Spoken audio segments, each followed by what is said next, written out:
bakit ganito ang buhay. Patong-patong ang suliranin. Bakit kahit anong aking gawin, di ko mahagilap ang solusyon? Bakit napakadilim ng mundo para sa akin? Kailan sisikat ang araw upang lumiwanag ang daang aking tinatahak? Upang lumiwanag ang aking mundo? Bakit napakailap sa akin ng magandang kapalaran? Napipili ba ang dapat mabuhay ng matiwasay? Ang dapat lumigaya? Tao rin ako. Ngunit bakit ako naisasantabi? Bakit?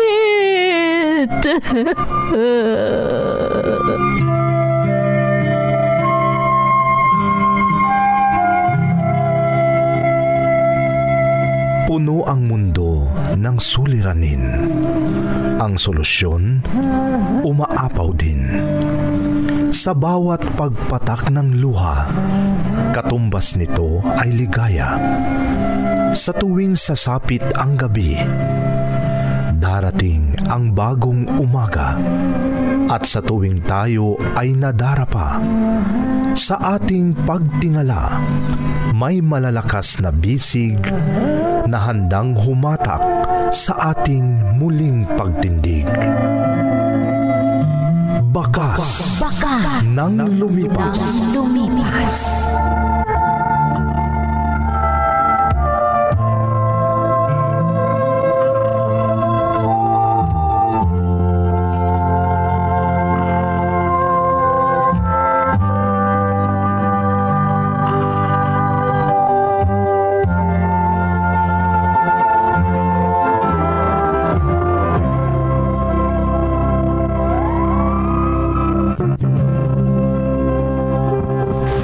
Don't forget to like and share and subscribe to this YouTube channel and hit the bell button.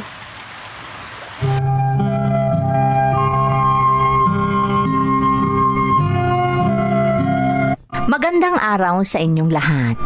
Ang kwentong bibigyan natin ng buhay ngayon ay hango sa karanasang ipinadala ni Vanessa na hindi na binanggit ang kanyang address. Ganito ang isinasaad ng kanyang sulat.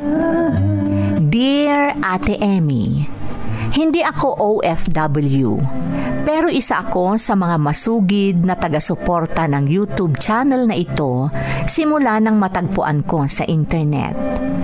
Itago na lamang po ninyo ako sa pangalang Vanessa. At sana maintindihan nyo kung bakit hindi ko na binanggit ang address ko. Noong una ay kontento na lang akong nakikinig sa mga kwentong itinatampok nyo sa programang ito. Aminado akong mababaw ang luha ko at madali akong maapektuhan sa mga malulungkot na karanasang aking naririnig.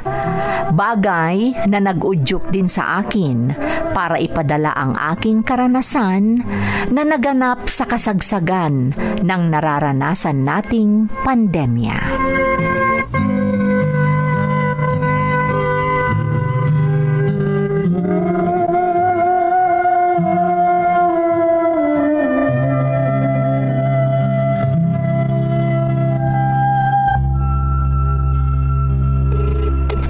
Lemuel, kapatid ko, sagutin mo ang tawag ko. Sagutin mo, please. Hello, Ate Vanessa. Lemuel, salamat sa pagsagot sa tawag ko. Kanina pa kita tinatawagan. Bakit umiiyak, Ate? Lemuel, patay na si Papang. Ano? Iyan ang totoo. Tinawagan ako ng kinakasama niya. Nandito ako ngayon sa ospital. Pero nandito lang ako sa labas. Hindi ako makapasok dahil sa mga protocol ngayong pandemic. Hintayin mo ako dyan, ate. Papunta na ako. Sige, Limuel. Hihintayin kita.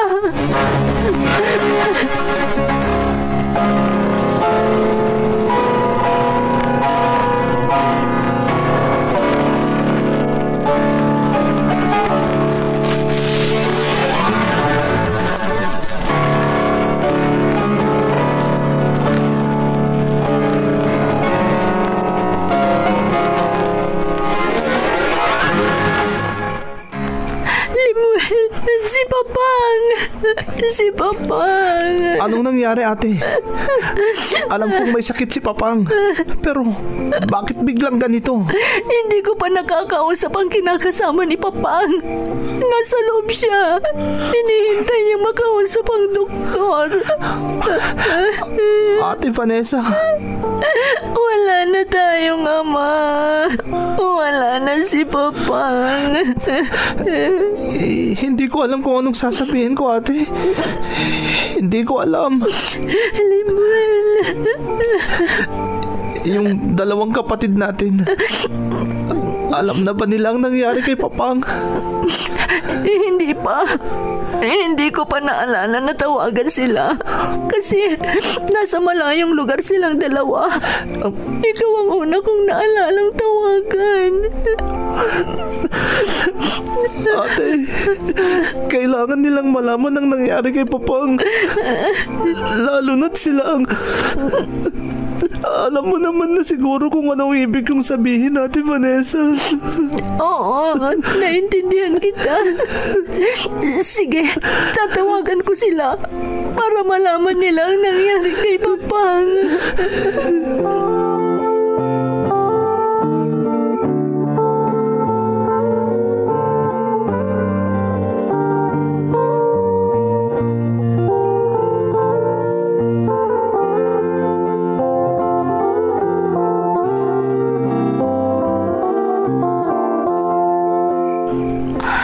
Yung isang kapatid lang natin ang natawagan ko. Yung isa, hindi ko makontak. Ate?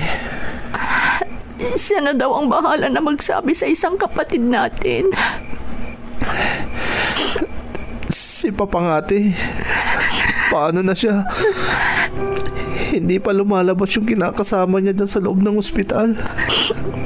Oo nga. Para malaman sana natin ang dapat nating gawin. Ate. Hindi ko inaasahan ito.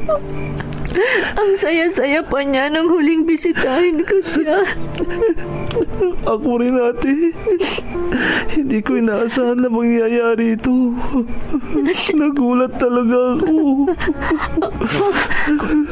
Ayun na yung kinakasama ni Papang. Palabas na siya sa ospital.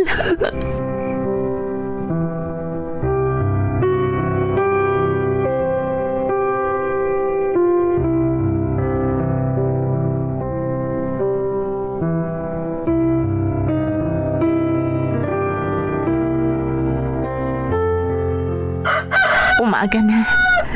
Mas maganda siguro kung umuwi na muna tayo. Kanina pa umuwi ang kinakasama ni Papang. Kasi hindi naman tayo pwedeng pumasok dyan sa loob ng ospital. Ate, gusto kong pumasok para makita si Papang. Limuel, pagkaalis ng kinakasama ni Papang, sinubukan na nating makiusap pero hindi nila tayo pinayagan. Pero ate, mga anak naman tayo ni Papang.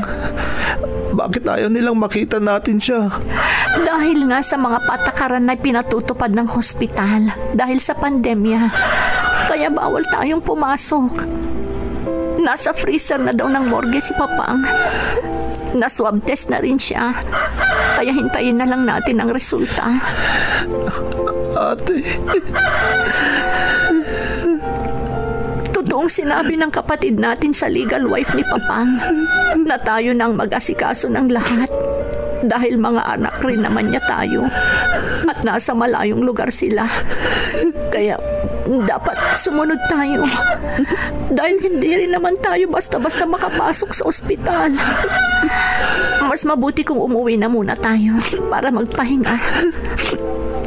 Dahil kapag nailabas na si Papang, siguradong hindi na tayo makakapagpahinga, Limuel.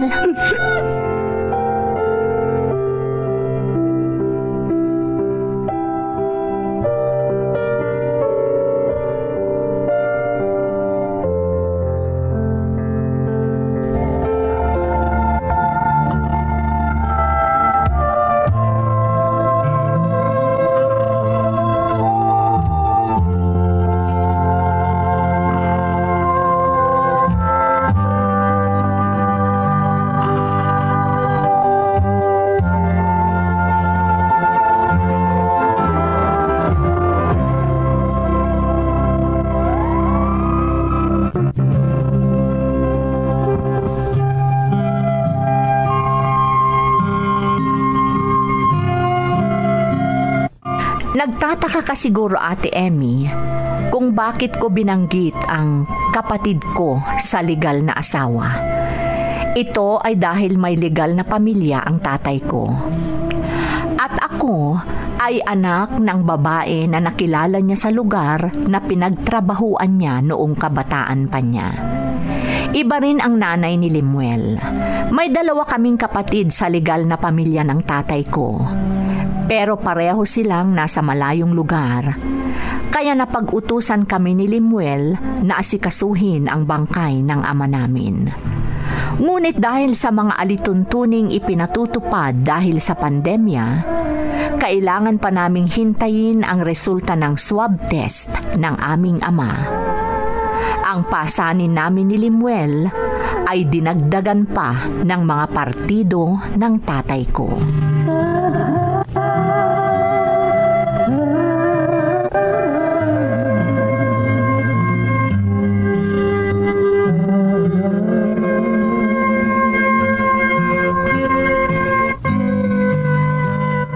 Ate Vanessa, parang pagod na pagod ka na. Halatang wala ka pang tulog. Paano naman?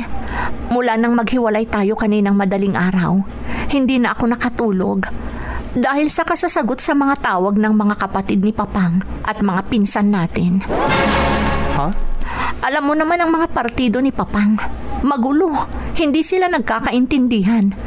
Lalo na si Auntie Bebang. Bakit, ate? Ano bang sinabi ni Auntie Bebang? Bakit daw natin pinabayaan si Papang?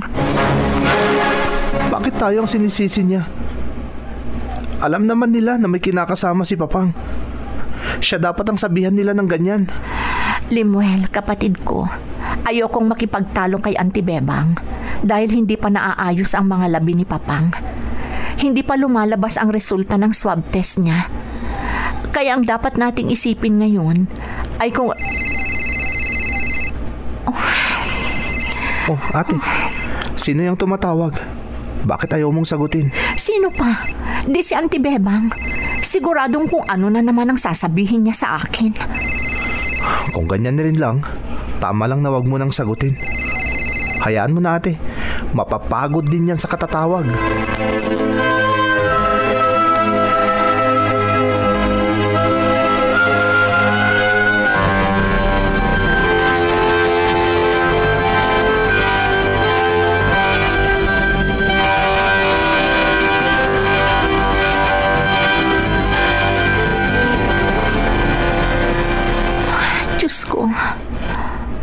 Alam kong mahirap kumilos ngayong panahon ng pandemya. Ngayon pa na taon na namatay ang Papang. Ang hirap nito. Nasa malayong lugar ang mga legal na anak ni Papang. Kaya kailangan kami ni Limuel ang mag-asikaso sa kanya. Diyos ko, huwag mo kaming pabayaan ng kapatid ko. Lalo na at mismong kapatid ng yumao naming ama ang nakakadagdag sa bigat na nararamdaman namin. Huwag mo kaming pababayaan. Kailangan kong magremedyo ng perang gagamitin namin. Hindi ako sigurado kung may itutulong ang mga kamag-anak ni Papang sa mga gastusin. Sana makapagremedyo ako ng pera. Si Auntie Bebang na naman ang tumatawag. Ang mabuti pa, sagutin ko na lang para wala siyang masabi. Baka lalo siyang magalit pag hindi ako sumagot. Hello? Auntie Bebang? Talagang bastos ka, Vanessa. Ha? Auntie, bakit naman ganyan ang sinasabi niyo? Walang hiya ka. Anong plano mo? Bubulukin mo ang kapatid ko sa ospital? Ha? Bakit hindi mo inaasikaso? Hinayaan mo na lang siya sa morgue. Anong klase kang anak? Auntie, hinihintay namin ni Limuel ang resulta ng swab test ni Papang. Kung negative ang resulta ng swab test niya, pwede na siyang ilabas sa ospital. Wala ka talagang utang na loob. Tatay mo yan, pero iniwan mo na lang sa ospital. Nagmana ka talaga sa ina mo. Pinapakita mo na anak ka talaga sa labas. Bakit niyo sinasabi yan? Ano ngayon kung anak ako ng Papang ko sa ibang babae? Imbes na tulungan niyo ako ngayon para asikasuhin ang Papang, ganyan pa ang ginagawa niyo. Napakabastos mo talaga. Wala kang pinag-aralan. Manang-mana ka sa malandi mong ina. Ikaw ang bastos. Kung wala kang maitulong, tumahimik ka na lang. Hindi yung ang dami-dami mo pang sinasabi.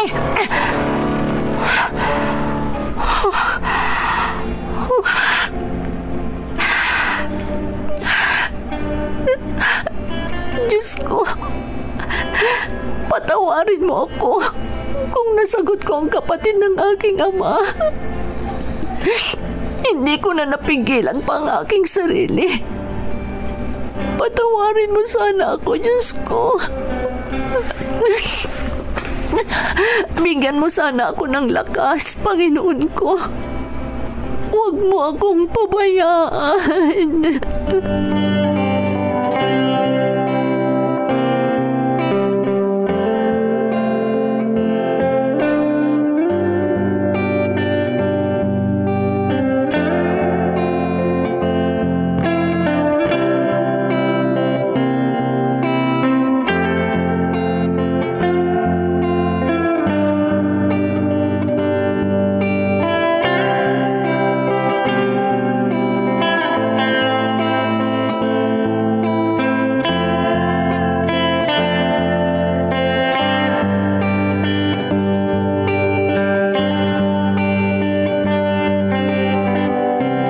Bago tayo magkita, tumawag yung isang kapatid natin.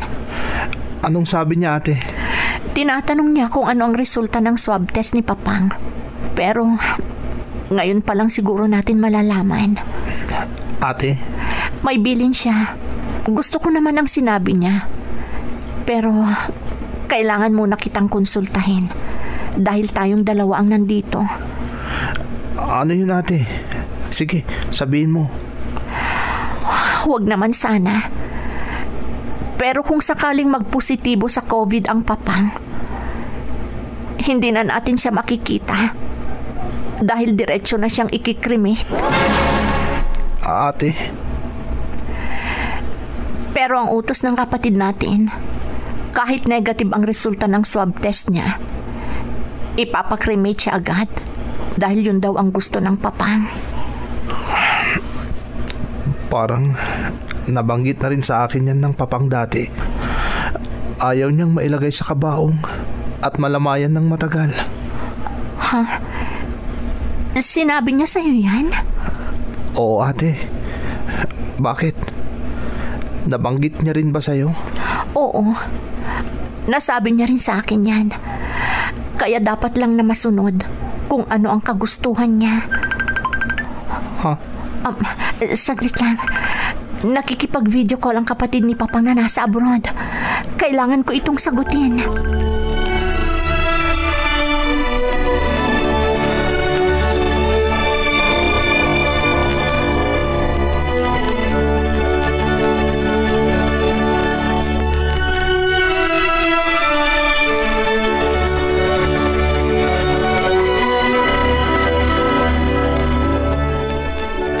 Nire-remedyohan pa namin ni Limuel ang perang gagamitin, Chong. Hindi ako makahingi ng tulong sa mga kapatid nyo. Dahil imbes na tumulong sila, lalo nila kaming pinahihirapan. Lalo na si Auntie Bebang. Alam mo naman ang ugali ng kapatid kong yan, Vanessa. Chong. Oo nga pala. Tinawagan ko ang anak ko kagabi. Ang pinsan mo. Ipapadala ko sa kanya ang perang gagamitin sa pagkamatay ng tatay mo. Ha? Anong ibig niyo sabihin, Chong? Alam ko ang hirap dyan sa Pilipinas. Alam ko din ang hirap mo, Vanessa. Dahil sinabi sa akin lahat ng pinsan mo. Alam kong kayo lang ni Limuel ang nag-aasikaso sa lahat. Dahil ang mga kapatid mo sa legal ng asawa ng papa mo ay nasa malayong lugar. Chong! Ipapadala ko sa pinsan mo ang pera para sa gastusin sa tatay mo. Siya na ang bahalang magbigay sa iyo. Ayokong makialam ang mga kapatid ko dahil tiyak na pag-iinteresan na naman nila ang pera. Salamat, Chong. Problema po talaga namin ang pera ngayon. Kaya maraming salamat po.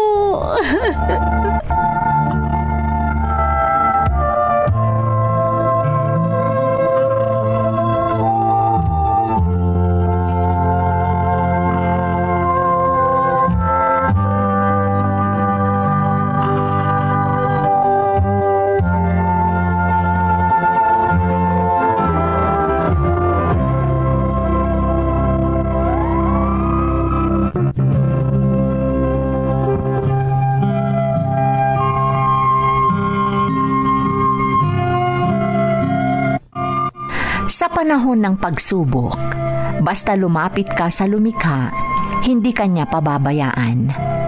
Napatunayan ko ito, Ate Emmy. Dahil kahit gaano pa kahirap ang sitwasyon dahil sa pandemic, biglang dumating ang hindi inaasahang tulong. Pati na ang negative result ng swab test ng aming ama, kaya nailabas namin siya mula sa ospital. Pero hindi agad na embalsamo dahil nga galing siya sa freezer. Habang hinihintay namin na maayos ang bangkay ni Papang, pumunta kami ni Limuel sa bahay ni Auntie Bebang.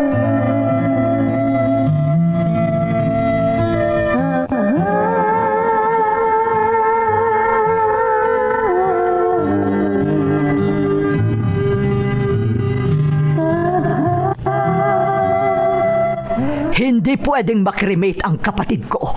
Hindi ako papayag. Auntie Bebang, yan ang bilin ng mga kapatid namin na nasa malayong lugar. Nagsisinungaling ka. Nakausap ko na sila. Ayaw daw nilang makremate ang tatay nila. Imposible yan, Auntie Bebang. Pare-pareho kami ng desisyon. Dahil yun ang bilin ng Papang nung nabubuhay pa siya. Magsitigil nga kayo, mga anak sa labas! Huh? Ano ba naman yung pagsalita nyo sa amin, Auntie?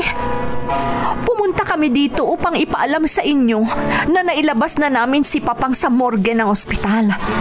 Para hindi nyo nasabihin na pinabayaan namin ang aming ama. Tapos ngayon, ganyan ang sasabihin mo sa amin. Huwag kang magmagaling dahil anak ka lang sa labas. Wala kang karapatang magdesisyon dahil anak ka lang ng kapatid ko sa labas. Ate, ang mabuti pa, umalis na lang tayo. Nasabi na natin ang kailangan nating sabihin. Umalis na tayo dito bago pa lumala ang sitwasyon.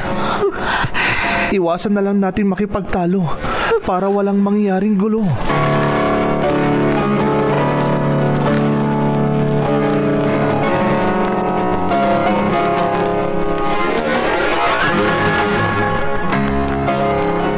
Ate, nakausap mo na ba ang mga kapatid natin? Oo, nakausap ko na sila. Sinabi ko na rin sa kanila yung sinabi ni Auntie Bebang na kinausap niya sila. Totoo ba, ate? Nakausap pa sila ni Auntie Bebang? Hindi. Ibig sabihin yan, nagsisinungaling si Auntie Bebang. Talagang nagsisinungaling siya. Siya nga pala, sinabi ko na rin sa kanila ang perang pinadala ni Chong. Anong sabi nila? Tayo na daw ang bahalang mag-budget. Humihingi rin sila ng pasensya dahil hindi sila makakarating. Bukod sa may pandemya, nahihirapan pa silang magremedyo ng gastusin nila para makapunta dito. Ano ba yan? Hindi man lang nila makakapiling si Papang sa huling sandali. Limuel, Tayong hindi lumaki kasama siya. Tayo ang kasama niya ngayong namatay siya. Ate, paano pala ang planong i-cremate ang Papang? ang sabi nila, lamayan daw ng isang gabi si Papang para walang masabi si Auntie Bebang. Pagkatapos, i-cremate na siya. Papayag ba si Auntie Bebang sa ganyang plano? Bahala na. Ang importante, masunod ang sinabi ng mga kapatid natin.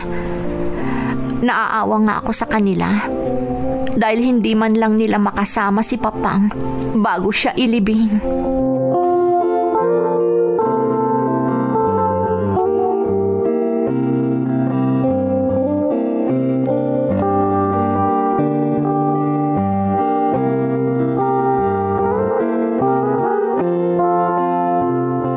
Ganyan ang plano naming magkakapatid, Chong. Kaya ngayon, nakaburol na ang Papang. Sa totoo lang, tinawagan ko ang tiyahin niyo. Pinayuhan ko siya na hindi dapat masunod ang gusto niya. Sinabi kong may mga anak ang kapatid namin na pumanaw. Kaya kayo ang dapat magdesisyon. Ang dahilan ni Auntie Bebang, anak lang daw kami ni Limuel sa labas. Kaya wala kaming karapatang magdesisyon. Isang pagkakamali yan ng tita Bebang mo. Kung hindi ako nagkakamali, desisyon niyong lahat na magkakapatid yan, hindi ba? Opo, Chong. Yan ang napagkasunduan namin. Kasi ganyan din ang gusto ni Papang noong nabubuhay pa siya. Gawin niyo kung ano man ang mapagdesisyonan niyong magkakapatid. Pasensya na kayo ng kapatid mong si Limuel. Talagang magulo ang pamilya namin. Kaya nga pinili ko na ring mamalagi rito sa ibang bansa dahil sa ugali ng mga kapatid ko, lalo na si Bebang. Kaya pagtiyagaan nyo na lamang ni Limuel dahil kayo ang nandyan. Ang mahalaga ay maayos na ang inyong ama. Opo, Chong. Tatandaan namin ang mga bilin nyo. Salamat po, Chong.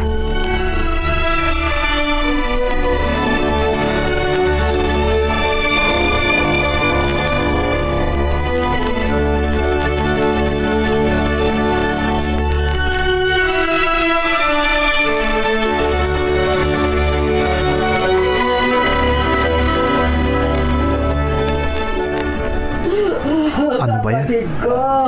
Imbes na makapag-umpisa na tayong manalangin, hindi natin magawa dahil kay Auntie Bebang. Hindi na siya umalis sa tabi ng kabaong ni Papang. Oo. Akala mo, totoo. Pero alam naman ng lahat kung paano niya trinato ang Papang nung nabubuhay pa. Oo nga, ate. Ni minsan, hindi niya tinulungan si Papang pag may sakit. Tapos ngayon, akala mo, siya ang sobrang nasasaktan sa pagkamatay ni Papang. Hayaan mo na, Limuel.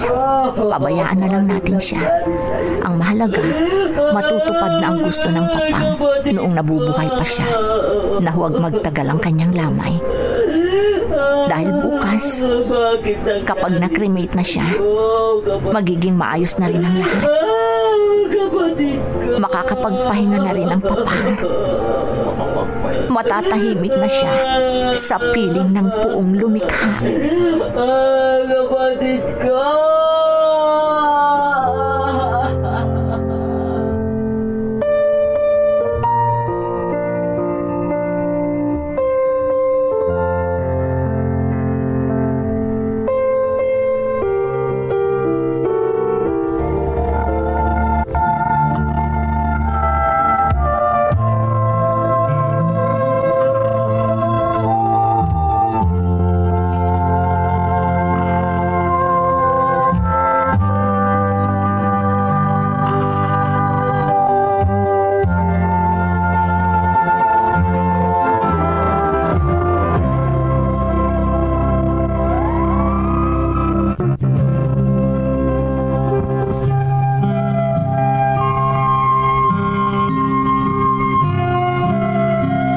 Hindi kami nakapagdasal noong nakahimlay pa ang papang dahil sa kaiiyak ng isa niyang kapatid sa tabi ng kanyang kabaong, Ate Emmy.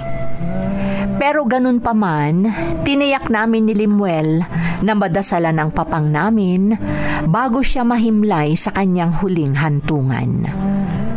Aminado ako na maraming masasakit na salita at pangyayari ang pinagdaanan namin ng kapatid ko noong pumanaw ang papang namin, nakasabay din ng pandemya. Pero lahat ng yun ay tiniis namin para sa kanya. Hindi namin pinansin kung anuman ang mga narinig namin sa partido ng tatay namin. Basta ang gusto lang namin ay maayos ang aming ama. Alam kong nagampanan ko at ng aking kapatid na si Limuel ang papel namin bilang mga anak sa kabila ng mga hindi inaasahang pangyayari, Ate Emmy. Ito ang aking kwento. Lubos na gumagalang, Vanessa. Vanessa, alam mo, madalas nangyayari yan. Pag sinabing anak ka sa labas, parang iba ang tingin at trato sa'yo. Para bang napakasama mo, samantalang hindi mo naman kagustuhang may panganak ka sa ganyang sitwasyon. At ang pinakamahirap pa, mismong mga kadugo mo ang nanlalait at nangmamaliit sa'yo. Pero pinupuri kita sa tibay ng iyong kalooban. Kayo ng iyong kapatid dahil hindi nyo pinabayaan ang inyong ama at tiniyak ninyong maayos itong maihimlay sa kanyang huling hantungan. Dahil yan naman ang mahalaga. Ang maayos niyong magampanan ang inyong papel o responsibilidad sa inyong mga magulang sa kabila ng kahit ano pa mang negatibong komento ng ibang tao. Muli, maraming salamat sa iyong pagbabahagi ng iyong kwento dito sa ating programa, Bakas ng Lumipas.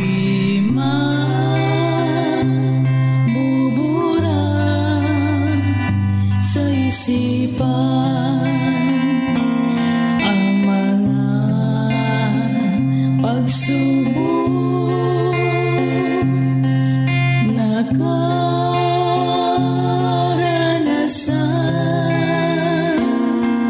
ligaya at lumbay, nagbibigay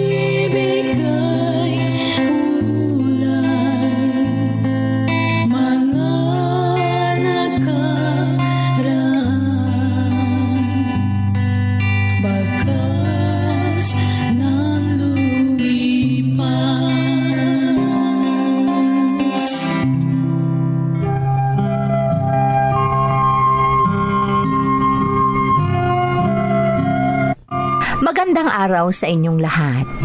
Ang kwentong bibigyan natin ng buhay ngayon ay hango sa karanasang ipinadala ni Enrico na kasalukuyang nasa Espanya. Ganito ang isinasaad ng kanyang sulat. Dear Ate Emmy, maglalabing 5 taon na akong OFW at kung hindi ako nagkakamali, 2005 noong huli kong narinig ang dramang ito. Hindi ako nabigyan ng pagkakataong makinig noong bakasyon dahil ginugol ko rin ang oras ko sa pakikipagbanding sa mga kamag-anak ko. Kaya sobrang saya ko nang marinig ko itong drama sa YouTube. Agad akong nag-subscribe sa channel nyo para wala akong makaligtaan sa mga uploads ninyo. Itago mo na lang ako sa pangalang Enrico at sa ngayon, nandito ako sa Spain. Karamihan ng mga drama nyo ay mga karanasan ng mga kapwa ko OFW at masasabi ko na totoo lahat ang mga ito. Dahil ako mismo, may karanasan noong first time ko sa ibang bansa.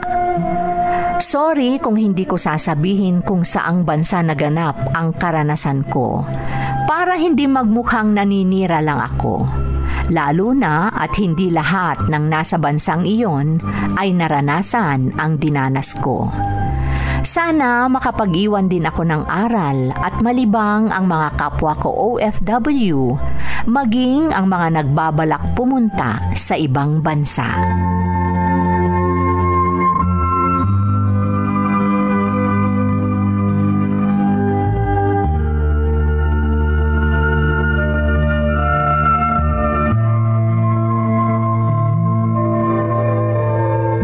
Ibig mong sabihin, nag-renew ka ng kontrata mo, Agnes? Kailangan, Enrico. Dahil wala pa akong ipon. Halos lahat ng kinita ko ng 3 taon ay ginamit lang pambayad ng utang. Agnes, Sana maintindihan mo ako, Enrico. Alam mo naman kung gaano kahirap ang buhay namin sa Pilipinas. Lalo kaming nahirapan nung nagkasakit at pumanaw ang aking ama. naiintindihan kita, Agnes. Pero sabik na ako sa'yo. Mas maganda sana kung makapagbakasyon ka para mapawi ang pangungulila ko. Hindi lang ako. Alam kong pati pamilya mo nasasabik na rin sa'yo. Enrico. Pwede ka namang magbakasyon kahit 1 buwan lang, di ba? Enrico, hindi sasagutin ng amo ko ang gastos ko kung magbabakasyon ako dyan. Ako ang gagastos para sa sarili ko. Kaya sana maintindihan mo kung bakit hindi ako magbabakasyon.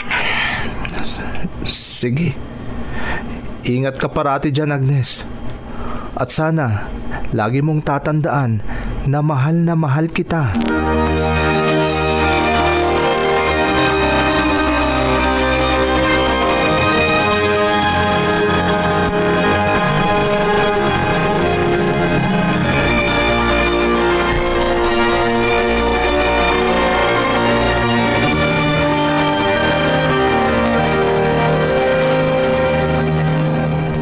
Anong sabi mo, Enrico? Mangingibang bansa ako, Mama. Gusto kong magbakasyon. Nasa iyo yan, Enrico. Saan ka ba magbabakasyon kung sakali? Kung nasaan si Agnes, Mama. Nasasabik ka na talaga sa kasintahan mo, ano? Hindi ko yan itatanggi, Mama. 3 taon na kaming hindi nagkita. Hindi ba siya magbabakasyon? Nag-renew siya ng contract, Mama.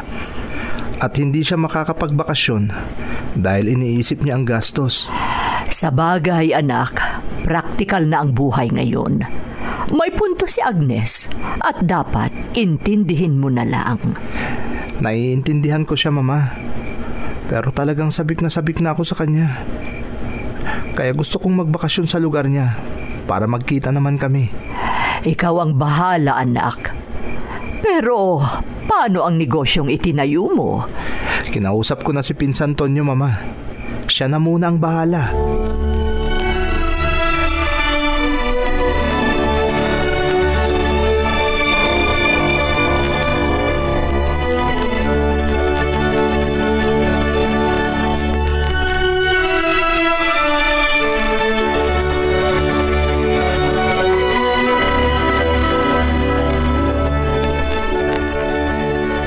Ano, Enrico? Kumusta ang mga linalakad mong mga papeles mo?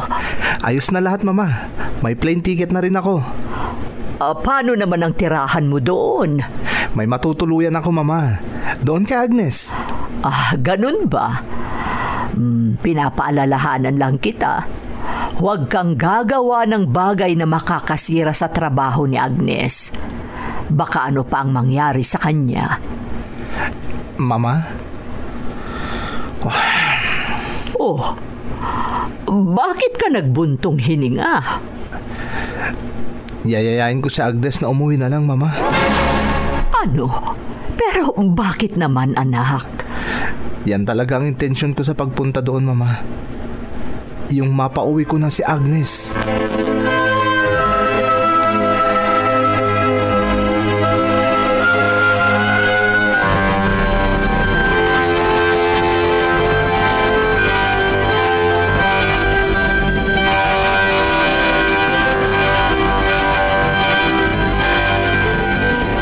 Malapit na akong pumunta dyan, Agnes. Magkikita na rin tayo pagkatapos ng mahabang panahon. Enrico? Oh, bakit Agnes? Parang nalungkot ka nung sinabi kong malapit na tayong magkita. May problema ba? Ha? Wala, Enrico. Sigurado ka? Iba kasi ang tono ng boses mo. Wala. Pagod lang ako. Sigurado ka? Oo, maniwala ka sa akin. O sige, magpahinga ka na. Hindi bale, malapit na tayong magkita.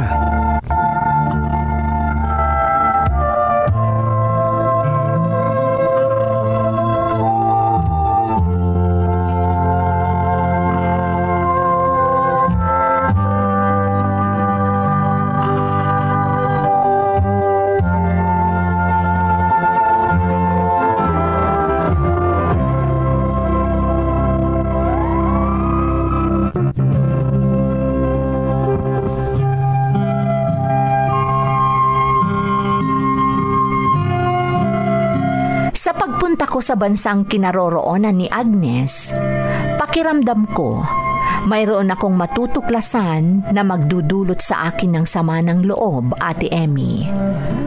At nang nakarating ako sa bansang kinaroroonan ng pinakamamahal ko, sobrang saya ko dahil pagkaraan ng mahabang panahon, nagkita ulit kami. Dito ko nalaman kung bakit iba ang tono ng pananalita niya nang huling mag-usap kami bago ako pumunta sa bansang kinaroroonan niya.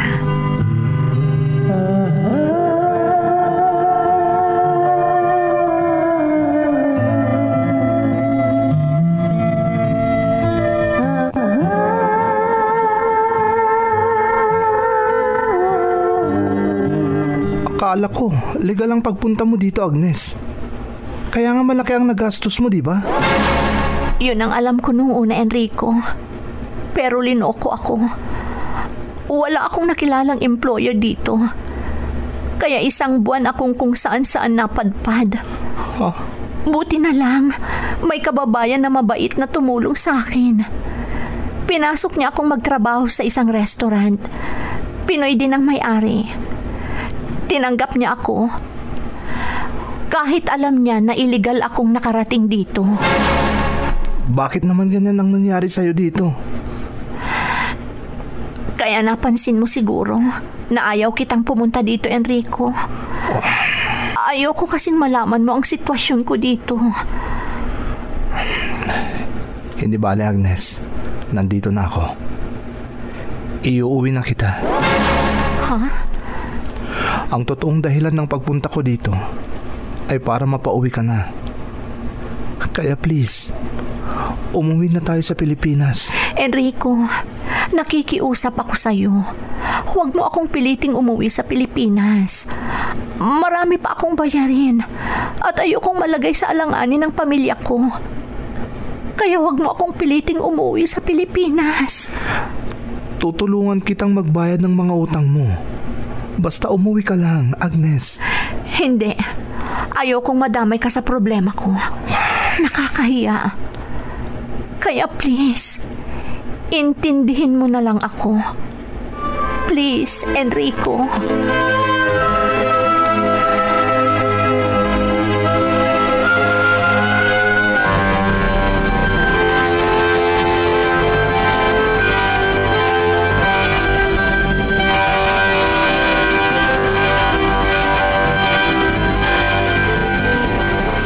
Maintindihan mo sana ako, Mama. Enrico, anak. Baka mapahamak ka sa gagawin mo. Hindi, Mama. Huwag kang mag-alala. Bakit kasi Please, Mama. Intindihin mo naman ako. Alam mo namang mahal na mahal ko si Agnes.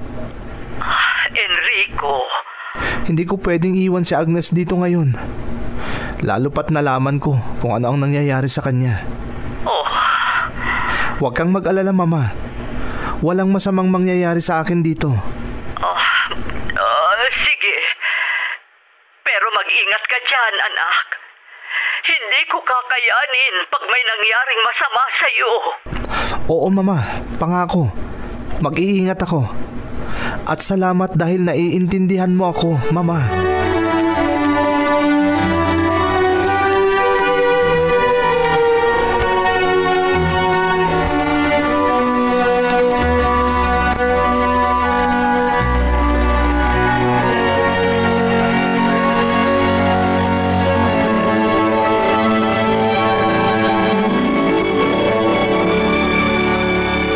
Tandaan mo, Enrico, hindi dapat malaman ng amo natin na magkasintahan tayo.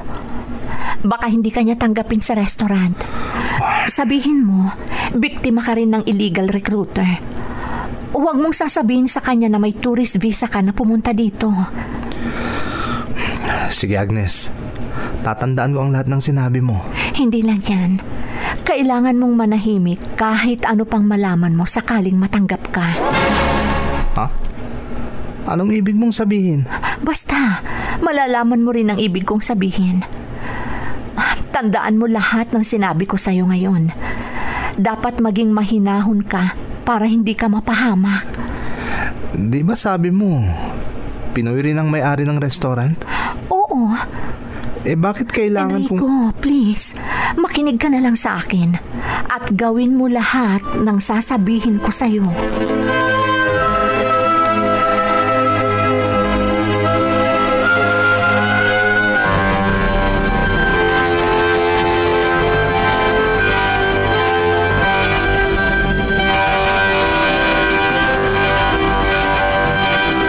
Dahil bago ka lang, dito ka maa-assign sa kusina. Tumulong ka dito. Maglinis at lahat ng gawain sa kusina, dapat tumulong ka. Naiintindihan mo pa? Opo, sir. Boss ang itawag mo sa akin. Yan ang tawag sa akin ng mga nagtatrabaho dito sa restaurant ko. Opo, boss. May matitirhan ka na ba dito? Kung wala, pwede kang manatili sa bodega para may magbantay dito sa restaurant. May titirhan na po ako dito, boss. May tumulong sa akin. At sinabi rin niya na kumukuha kayo ng trabahador na kapwa niyo Pilipino. May matitirhan na po ako, boss.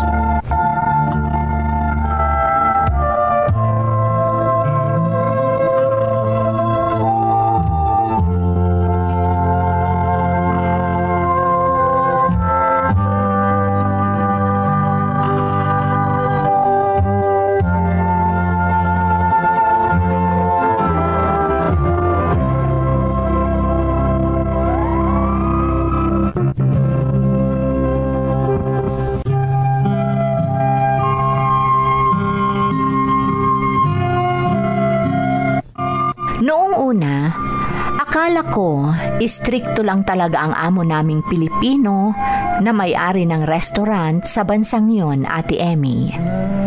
Pero sa pananatili ko roon, natuklasan kong bukod sa malupit at gahaman, ginigipit pa niya ang mga trabahador niya. Ang mahirap, walang naglalakas loob na ilantad ang kanyang maling gawain dahil bukod sa may koneksyon siya, ay isusumbong din niya sa mga otoridad ang sino mang kumontra sa kanya na magiging dahilan din para arestuhin ng mga otoridad ang mga ito. Dahil nga lahat kami na nagtratrabaho doon ay walang legal na papeles. Marami akong natuklasan at nasaksihan na mga maling gawain ng Pilipinong may-ari ng restaurant, Ate Emmy. Katulad ng isang pagkakataon,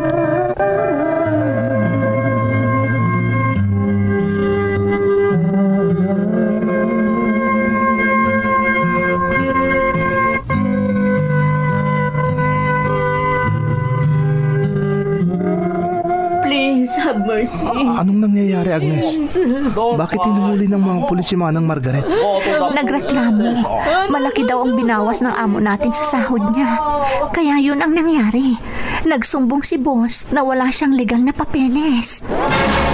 Dapat, sinabi niyang alam ni boss na wala siyang legal papers. Pero tinanggap pa rin niya na magtrabaho dito. Iba nga ang sinabi ng amo natin. Ang sabi niya, natuklasan niya na walang legal paper si Margaret, kaya niya sinumbong. Ano? Napakasama naman ng ugali ng amo nating Pilipino. Napakasama.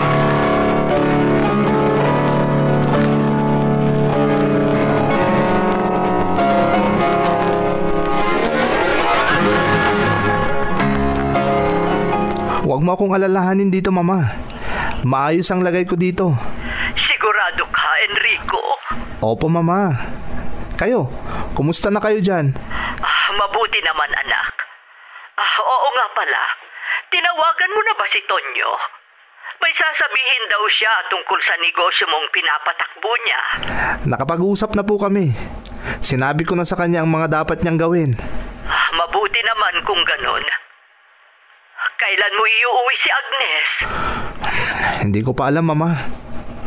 Pero hindi ako magsasawang kumbinsihin si Agnes para umuwi na. At pag pumayag siya, uuwi na kami agad.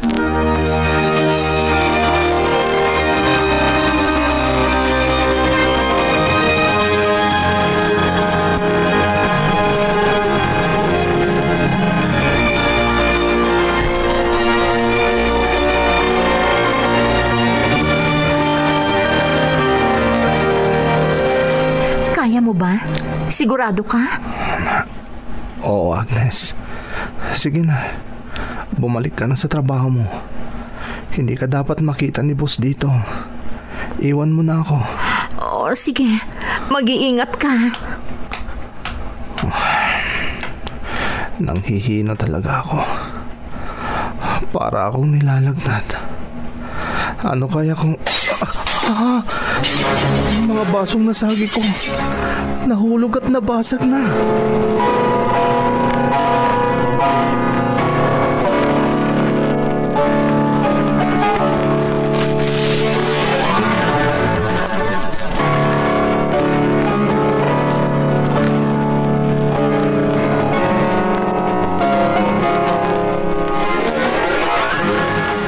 Napakatanga mo, Enrico. Alam mo ba kung magkano ang nabasag mong baso sa kusina, ha? Alam mo ba? Boss, pasensya na po. Medyo masama po kasi ang pakiramdam ko. Kung sabihin mo, tatanga-tanga ka. Dahil sa ginawa mo, hindi ka sasahod ng 2 buwan. Ano? Boss, hindi pwede yun. Wala akong awa sa mga hangal na katulad mo. Hindi kita pasasahurin ng 2 buwan para mabayaran mo ang mga basong nabasag mo. Sumusobra ka na. Enrico, huwag mong itutok sa akin ang kutsilyong yan. Baka masaksak mo ako. Talagang isasaksak ko sa iyo dahil sumusobra ka na. Kababayan ka pa namin, pero ikaw ang gumigipit sa amin dito. Mas mabuting mawala ka na lang, hayop ka!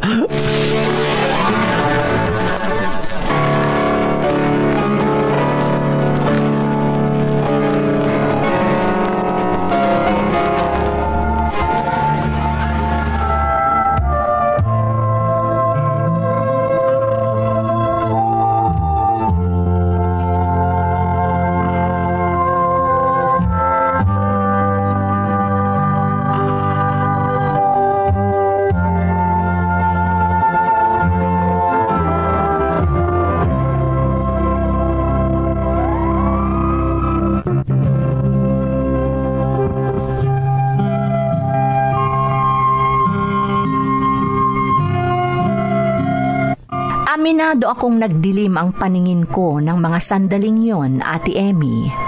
Kaya nagawa ko yon. Nablangko ang isip ko dahil sa sakit at galit ko. Nahimasmasan lang ako nang pinigilan ako ni Agnes at napagtanto ko ang malaking pagkakamaling nagawa ko. Pero ang pangyayaring yon ang nagbigay ng lakas ng loob sa mga kababayan na nagtatrabaho doon. At sama-sama kaming lumapit sa Embahada ng Pilipinas para humingi ng tulong. Hindi naman kami nabigo At nadiskubre din ang maling gawain ng dati naming amo. Tinulungan kami ng embassy na makauwi ng matiwasay. Hanggang sa pinalad kaming dalawa ni Agnes na nakarating dito sa Espanya at dito din namin binuo ang aming pamilya. Masaya akong sabihin na hanggang ngayon, maayos pa rin ang trabaho namin ditong mag-asawa. Ito ang aking karanasan bilang isang OFW. Lubos na gumagalang, Enrico. Enrico, salamat sa pagbabahagi ng iyong karanasan. Nakakapanggigil isipin na may ilan pa rin sa ating mga kababayan na sa halip na magmalasakit sa kapwa Pilipino sa ibang bansa, hindi dahil sila pa ang pangunahing gumigipit sa kanila. Maswerte ka at naayos ang mga problema mo sa bansang yun at nabigyan mo ng lakas ng loob ang mga kababayan mo na sinasamantala ng inyong amo. Muli, salamat sa pagbabahagi ng iyong kwento dito sa ating programa. Bakas ng Lumipas.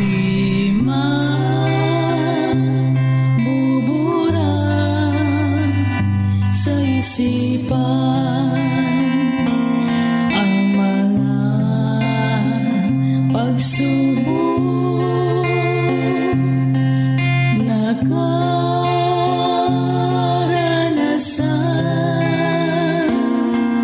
ligaya at lumbay, nagbibigay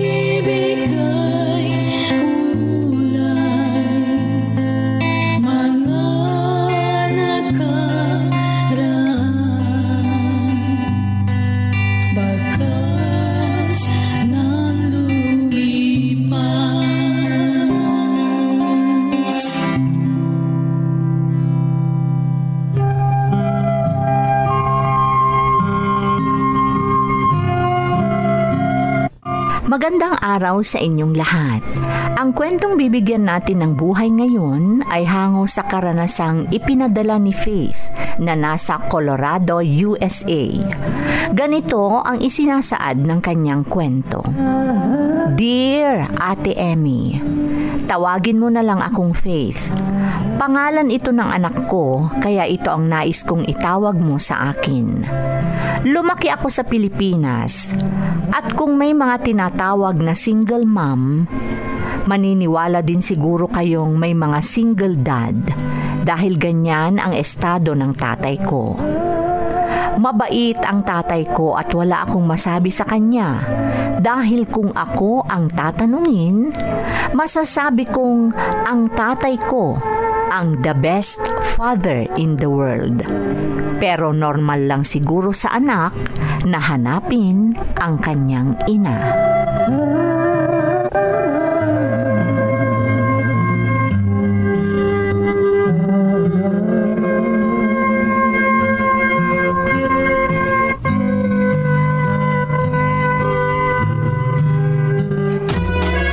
Congratulations, anak. Graduate ka na ng high school. Proud na proud ako sa iyo, Faith. Salamat, Papa. Maraming salamat. Oh, paano, anak? Uwi na tayo para makapagsimula na ang party sa bahay. Ha? Party, Papa? Oo, anak. Siguradong handa na ang pagkain sa bahay. Sinong naghanda, Papa? Andito tayo. Basta, may handaan sa bahay, anak. Ha? Oh, bakit parang nagulat ka? Binibiro mo naman ako, Papa. Paanong may handaan doon? Nandito tayong dalawa. Sorpresa, anak. Papa? Hindi dahil tayong dalawa na lang ay hindi na kita kayang sorpresahin. Kaya tara na, anak. Yayain mo ang mga kaibigan mo kung gusto nila dahil may handaan talaga sa bahay.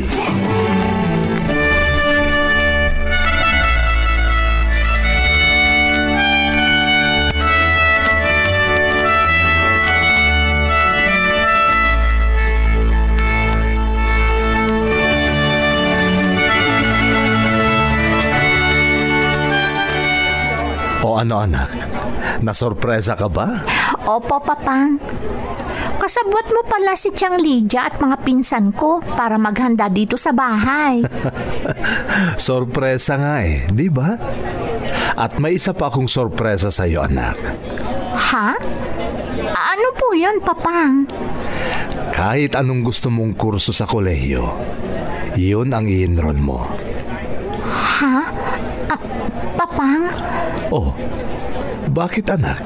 Ayaw mo ba? Gusto ko, Papang. Gustong gusto ko. Pero... Oh, Faith anak.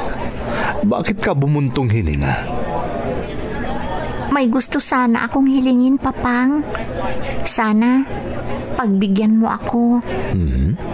Ano yan anak? Sabihin mo sa akin. Pangako, kahit ano pa yan, ibibigay ko sa'yo. Gusto ko sanang malaman ng tungkol sa nanay ko. Ha? Please, Papang. Kahit yun lang ang ibigay mong regalo para sa high school graduation ko.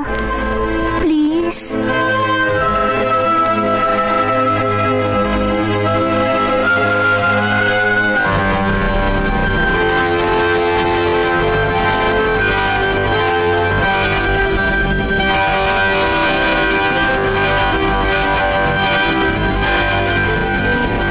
Nagtataka ako kung bakit malungkot ka, Faith. Dapat masaya ka. Kasi bukod sa nagtapos ka na ng high school, kahit anong gusto mong kurso, pwede mong i-enroll. Jose? May problema ka ba? Wala naman. Bakit malungkot ka? Ayaw yata akong pagbigyan ni Papang sa kahilingan ko. Ano? Paano hindi ka niya pagbibigyan? Pag-aaralin ka kahit anong gusto mong kurso, di ba? Hindi tungkol dyan. May iba akong hinihiling sa kanya. At hanggang ngayon, hindi ko alam kung pagbibigyan niya ako o hindi.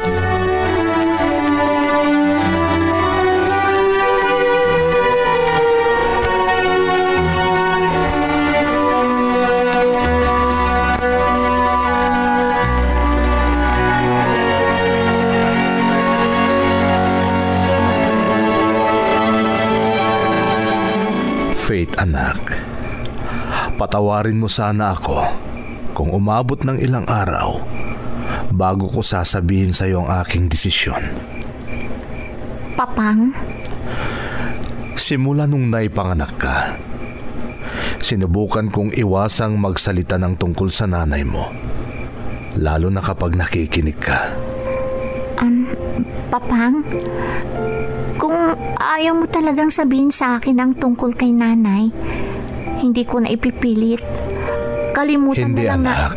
Hindi. Tama ka. Dapat lang na malaman mo ang totoo tungkol sa nanay mo. Inaamin kong gusto kong ilihim ito habang buhay. Pero sadyang darating ang panahon na kailangan kong sabihin sa iyo. Papang? At ito na ang tamang pagkakataon, Faith. Kaya makinig ka, anak. Sasabihin ko na sa iyo ang lahat tungkol sa nanay mo.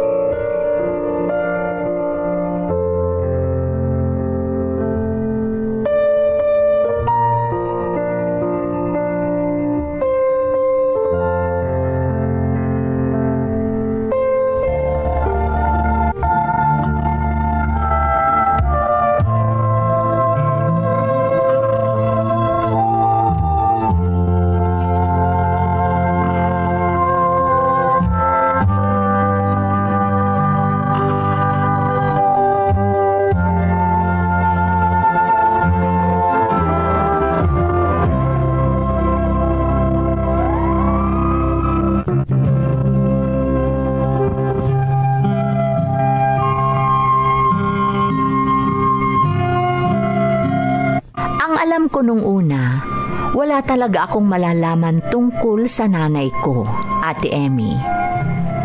Pero sabi nga ng tatay ko, may tamang panahon para sa lahat. At yun na nga ang tamang panahon. Hanggang sa pinakamaliit na detalye tungkol sa aking ina, ibinunyag sa akin ng aking ama. Hindi ko alam kung dapat akong matuwa o malungkot dahil hindi pala talaga kami ang legal na pamilya ng nanay ko. Nagkaroon lang sila ng lihim na relasyon ng tatay ko nung nasa Pilipinas ang aking ina.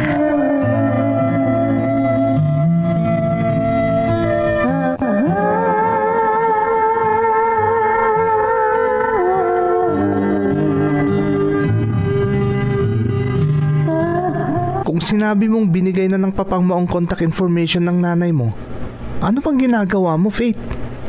Jose, Kontakin mo na. ewan ko ba? Natatakot ako. Ano? Ikaw naman.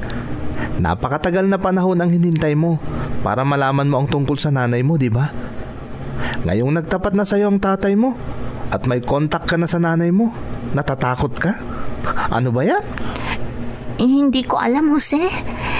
Iniisip ko kasi yung sinabi ni Papang. Ano bang sinabi niya?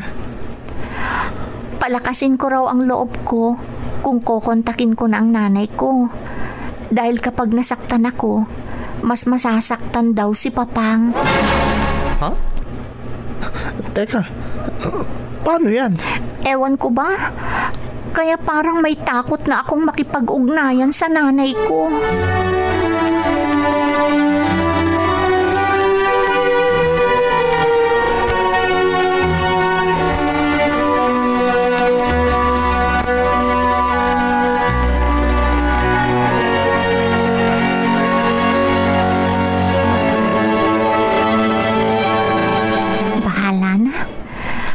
Magme-message na ako sa nanay ko. Gusto ko talaga siyang makilala. I-message ko siya sa contact number na binigay ng tatay ko. Magandang araw po. Ako si Faith at anak ako ni Ben. Isisend ko na. Ayan, naisend ko na.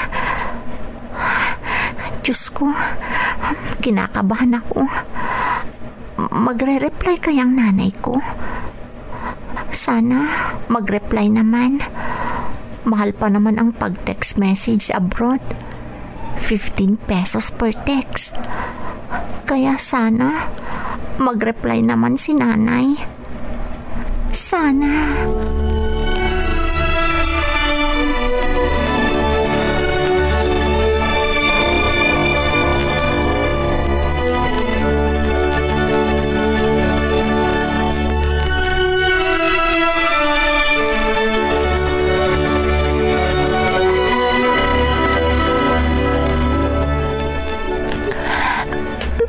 Faith, anak. Bakit? Anong nangyari? Bakit ka umiiyak, anak? Papang! Anak, bakit? Anong nangyari? Bakit ka umiiyak? Papang! Nag-message na ako kay Mamang. At? Anong sabi niya, anak? Yan ba ang dahilan kung bakit ka umiiyak ngayon? Opo. Sabihin mo sa akin, Faith. Anong sinabi niya sa'yo? Sabihin mo sa akin. Nasaktan ka ba sa sinabi niya? Hindi naman po. Bakit ka umiiyak? Paano? Ang tagal kong kinagiliwan ng aking ina. Kaya hiniling ko sa inyo kung paano ko siya makukontak. Faith, anak. Naglakas loob akong nag-message sa kanya. Ang tagal pa niyang mag-reply. Makalipas ang 4 na oras, nag-reply lang siya ng hi sa akin.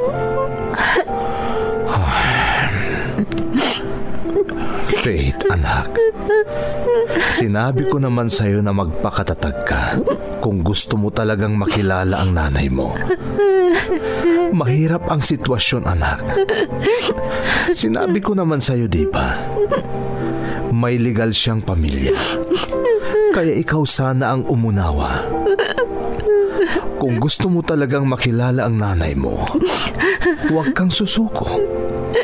Ipagpatuloy mo lang ang komunikasyon mo sa kanya. Huwag kang mag-aatubili.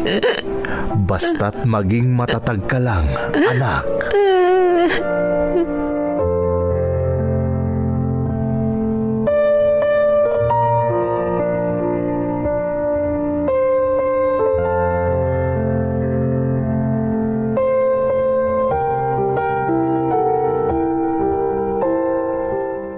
Ibig mong sabihin, Faith, may komunikasyon na kayong mag-ina? Oo, Jose. Kaya lang, ilang oras ang lumipas bago siya nag-reply sa text ko. Gaya ngayon, kaninang umaga ko pa siya tinext, pero hapon na, hindi pa siya nagre-reply. Baka naman busy. Nasaan ba siya? Nasa Colorado, USA. Ha? Amerikana ang nanay mo? Half-half. Pilipina ang lola ko, sabi ni Papang. Pero ang lolo ko, purong Amerikano. Ganun ba? Oo. At sandali lang, si Papang ata ang nag-text. Ha? Jose? Nag-text si Mamang. Ha? Wait lang ha. Babasahin ko muna ang text niya.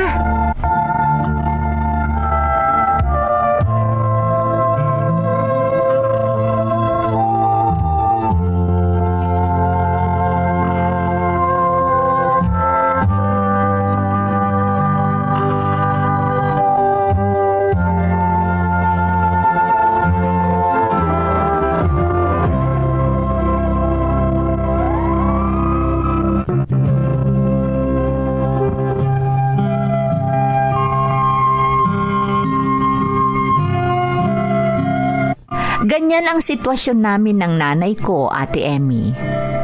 Totoo ngang may communication kami, pero matagal bago siya mag-reply. At kahit minsan, hindi niya ako kinumusta. At ang pinakanakakasakit ng damdamin, hindi man lang niya ako tawaging anak. Pero ganun pa man, masaya ako, lalo na't nandyan pa rin ang papang ko para pasayahin ako. Hanggang sa dumating ang pagkakataon na nakatanggap ako ng text message na labis kong ikinatuwa.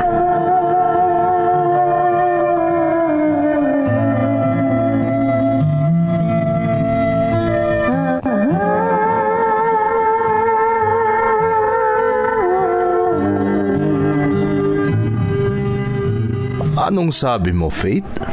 Magbabakasyon daw dito sa Pilipinas si Mamang, Papang. Sa wakas, magkikita na rin kami. Oh, hindi ba kayo masaya, Papang? Sabi ko, magkikita na kami ni Mamang kasi magbabakasyon sila dito sa Pilipinas. Oh, Papang, bakit ka malungkot? Hindi ka ba masaya para sa akin? Masaya ako, anak.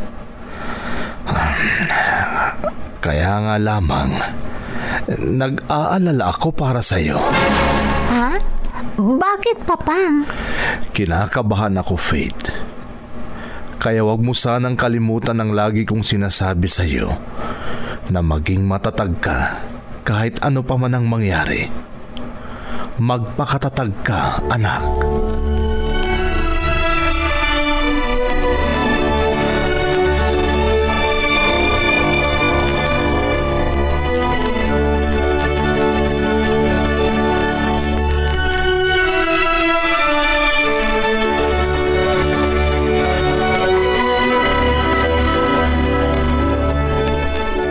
Masaya ako para sa iyo, Faith. Sa wakas, magkikita na rin kayong dalawa ng nanay mo. Salamat, Jose. Buti ka pa. Masaya para sa akin. Ha? Bakit? Anong ibig mong sabihin? Si Papang, napansin kong nalungkot siya nung nalaman niyang magbabakasyon dito sa Pilipinas ang nanay ko. At dapat daw akong maging matatag. Ganun ba? Siguro, ang pinakamabuti mong gawin, sundin mo ang payo ng tatay mo. Tandaan mo, kung sino man ang tunay na nakakakilala sa iyong ina, walang iba kundi ang iyong ama.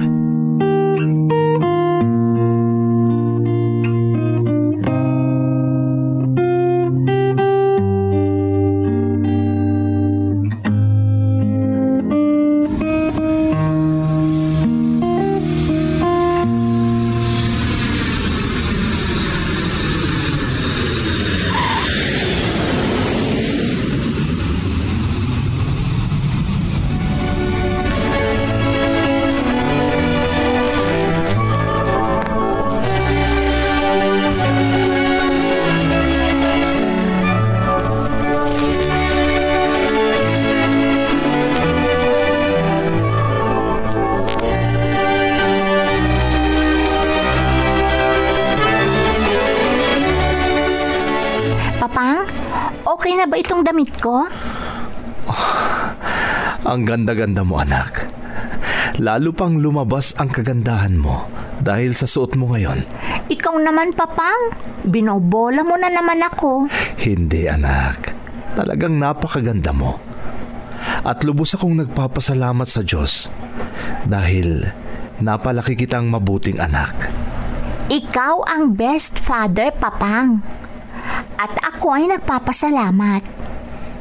Pero, Papang, tama ba itong damit na ito para sa pagkikita namin ni Mamang? Oo, anak. Bagay na bagay sa'yo. Faith, anak. Yung lagi kong sinasabi sa'yo, ha? Yung bilin ko, maging matatag ka. Papang? Kahit anong mangyari, lakasan mo ang loob mo. At kung sakasakali man, tawagan mo sana ako agad.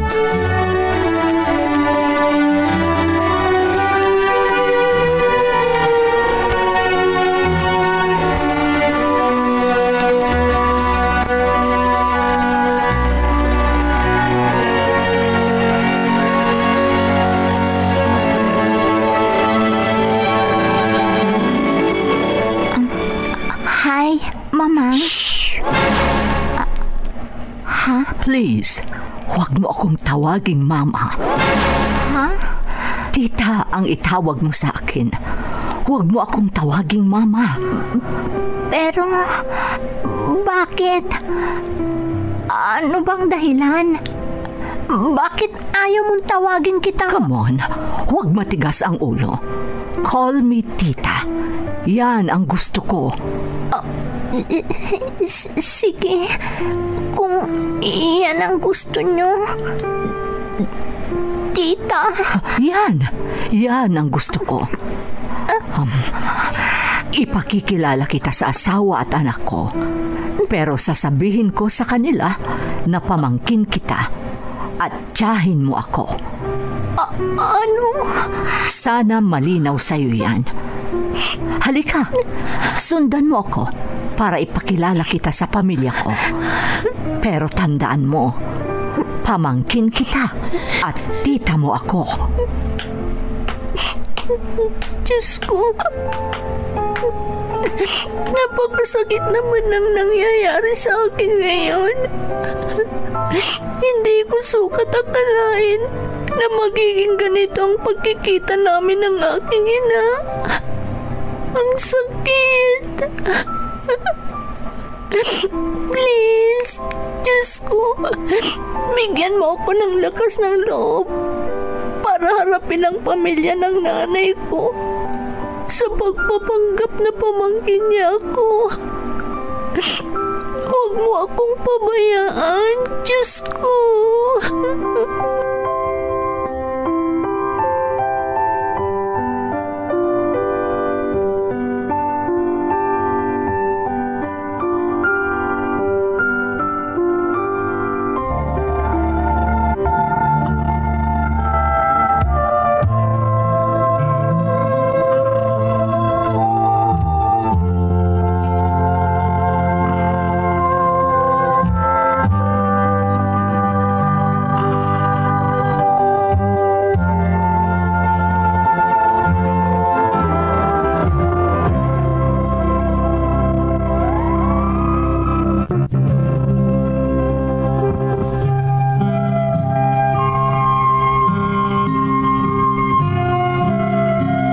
Ramdam ko ang panginginig ng tuhod ko ng mga sandaling yon, Ate Emmy. Hindi ko inaasahan na ganon ang mangyayari sa unang pagkikita namin ni Mamang. Ganon pa man, naglakas loob akong harapin ang kanyang pamilya at inisip ko na lang ang laging sinasabi sa akin ng aking ama. Nagpatuloy ang mga ganitong pangyayari hanggang sa nakasanayan ko na at parang normal na sa akin ang lahat. Lalo na tinulungan din ako ni Mamang sa mga pangangailangan ko sa financial at siya rin ang tumulong sa akin para makarating ako dito sa Colorado, kung saan din siya naroroon. Ang lagi ko na lang iniisip, hindi man ako kinilala bilang anak ng aking ina, ang mahalaga ay nabigyan niya ako ng buhay noong ipinanganak niya ako at nakita ko ang kagandahan ng mundo. Dito ko na nakilala ang asawa ko at dito na ako nagkapamilya. Madalas din kaming magbakasyon sa Pilipinas bago ang pandemya para bisitahin ang aking papang. Pero ngayon, mahigit 1 taon na kaming hindi nakakauwi dahil sa sitwasyon. Pero alam kong magiging maayos din ang lahat at makakauwi din kami para makapiling ang aking papang. Ito ang aking kwento. Lubos na gumagalang, Faith. Faith, maraming salamat sa pagbabahagi ng iyong kwento. Pinakamasakit na siguro para sa isang anak na hindi siya kilalanin ng kanyang ina, lalo na sa mabubuting anak na tulad mo. Pero alam mo, hanga ako sa hindi mo pagsuko sa kabila ng sakit na iyong naramdaman ng mga pagkakataong yon at sa pagkakaroon mo ng positibong pananaw sa buhay. Kaya natitiyak kong magiging mabuti at mapagmalasakit kang ina sa mga anak mo at magiging mabuting ilaw ng tahanan. Muli, maraming salamat sa pagbabahagi ng iyong kwento dito sa ating programa.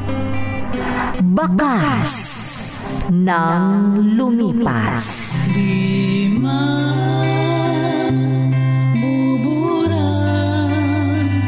sa isipan ang mga pagsubok na karanasan.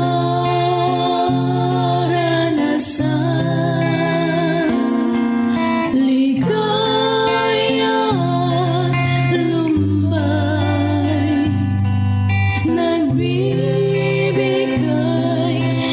kulay, mga nakaraan, bakas ng lumipas.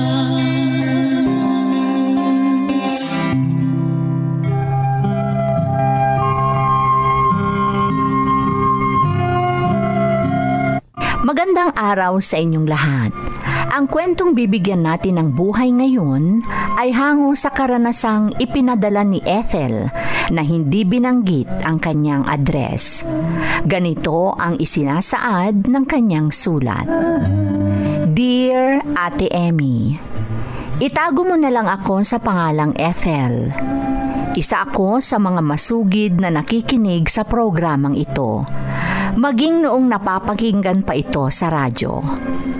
Nag-aaral pa ako, mahilig na akong makinig sa drama.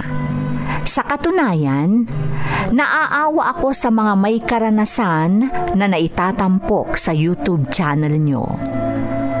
Wala akong balak kutyain ang mga itinuturing na bagong bayani, pero ang kwentong aking ibabahagi ay may kaugnayan din sa isang OFW.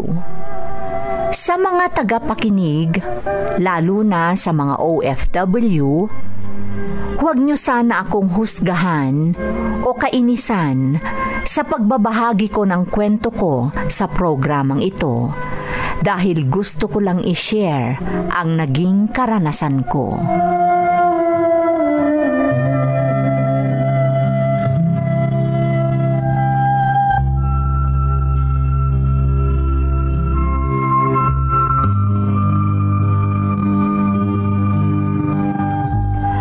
Bakit, Ethel? Ano bang problema mo? Bakit ayaw mong payagan si Mikey na mangibang bansa? Alam niyo naman na bagong panganak pa lang ako. Nahihirapan pa po akong kumilos. Naku, hindi yan ang dahilan para pigilan si Mikey na mangibang bansa. Dapat nga, magpasalamat ka kung makakapag-abroad siya para umunlad ang buhay niyo. Mama? At isa pa, kung nahihirapan ka dahil bagong panganak ka, nandito naman ako. Magkatabi lang ang unit na inuupahan natin. Andito ako para tulungan ka kung sakali. Kaya walang problema. Hindi mo dapat pigilan si Mikey na mag-abroad dahil iniisip lang niya ang kapakanan ng pamilya niyo.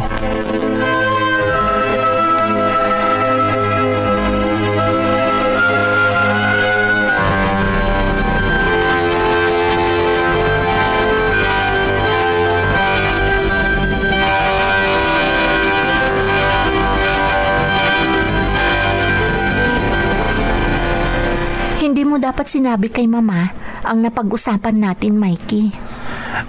Anong pinag-usapan? Yung tungkol sa sinabi kong huwag ka nang mag-abroad. Bakit kailangan mo pang sabihin kay Mama? Ano bang masama doon? Nanay ko naman yon. Bakit kasi? Kinausap niya ako. Nagagalit. Bakit daw ayaw kitang payagan mag-abroad? Ha? Hindi kita pinipigilang mag-abroad. Ang hiling ko lang, huwag ngayon.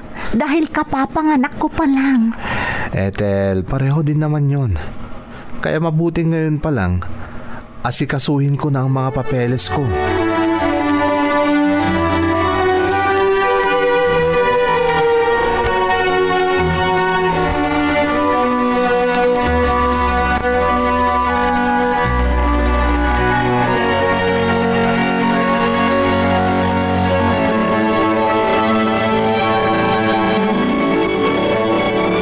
Payagan mo na, anak. Kung gusto mo, dito na lang kayo sa bahay tumira ng apo ko. Tay, hindi rin naman ako basta-basta pwedeng umalis sa inuupahan namin.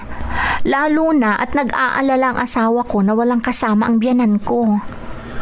Sa bagay, naiintindihan ko naman ang asawa mo. Oh, bakit ka napabuntong hininga? Wala po, itay. Huwag niyo na lang akong pansinin. May mga bagay lang talaga na hindi ko maiwasang isipin. Ay, nako. Naniniwala ako na kung ano man yung mga problemang nararanasan mo ngayon, Ethel, malulutas yan. Ang mahalaga, magtiwala kang lagi sa Diyos, anak.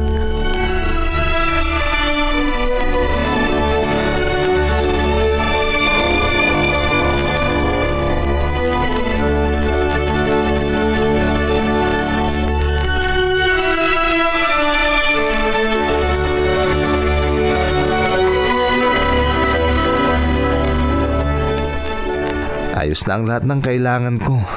Hinihintay ko na lang ang flight ko. Mikey. Magandang magiging trabaho ko sa abroad. Magagamit ko pa ang pinag-aralan ko. Mag-iingat ka doon. Mag-ingat din kayo dito. Huwag mong papabayaan si Mama. Oo, huwag kang mag-alala. Lagi mong tatandaan na kaya ako mangingibang bansa ay para magtrabaho. Gusto ko kayong bigyan ng magandang buhay. Salamat, Mikey. Tatandaan mo lagi ang bilin ko. Lagi kang mag-iingat doon.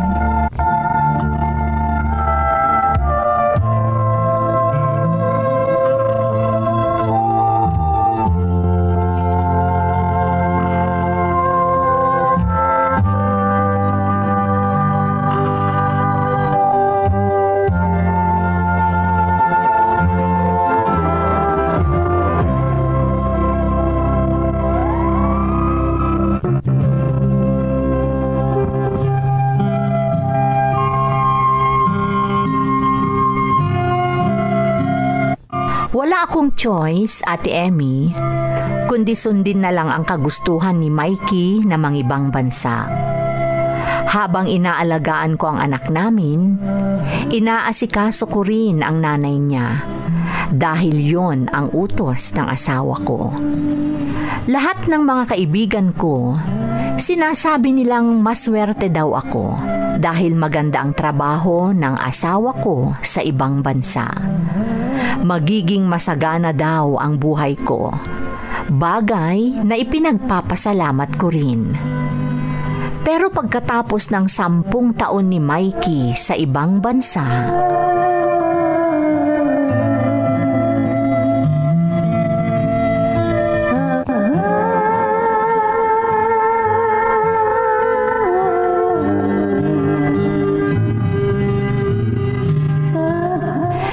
magbabayad na naman sa school ang anak natin, Mikey. Sana makapagpadala ka naman ng pandagdag sa kita ko para may pambayad sa school ng anak natin. Sinabi ko na nga sa'yo, Ethel, hindi muna ako makakapagpadala. Magremedyo ka muna dyan. Ano ba talagang nangyayari? Bakit lagi na lang ganyan? Ano ka ba naman, Ethel? Alam mo namang hindi madaling magtrabaho dito sa ibang bansa. Bakit naman ganyan ang sinasabi mo ngayon? Di ba yan ang gusto mo? Gusto mong magtrabaho sa abroad para mapaunlad ang buhay natin? Tayo ng anak natin? Grabe ka naman. Hindi mo dapat sinasabi yan. Dapat iniintindi mo rin ako.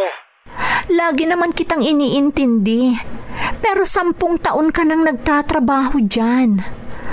Nandito pa rin kami sa dati naming inuupahan hanggang ngayon. Ethel? 10 taong gulang ng anak mo.